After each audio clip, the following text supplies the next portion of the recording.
Sound కంట్రోల్లో పెట్టుకో. ఏ sound కి నవ్వుతానో ఏ సౌండ్ కి నరుముతానో నాకే తెలియదు కొడక. ఓహో కూడా అందదు.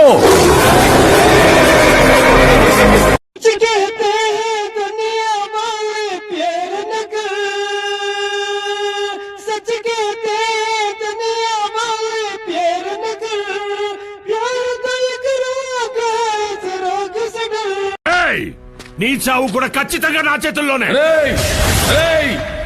నీ బంధువులకి ఫోన్ చేసుకో, బాధితుల్ని పోగేసుకో, ఎక్కడ ఎంత బలం ఉందో చూసుకో. సేమ్ 8 జిల్లాల్లో ఎక్కడైనా సరే ఎప్పుడైనా సరే రెడీ. కంట్రీ మొత్తం కథలు కథలుగా చెప్పుకునేలా చెబుతా. This is Jayasimha Reddy, son of Veera Simha Reddy.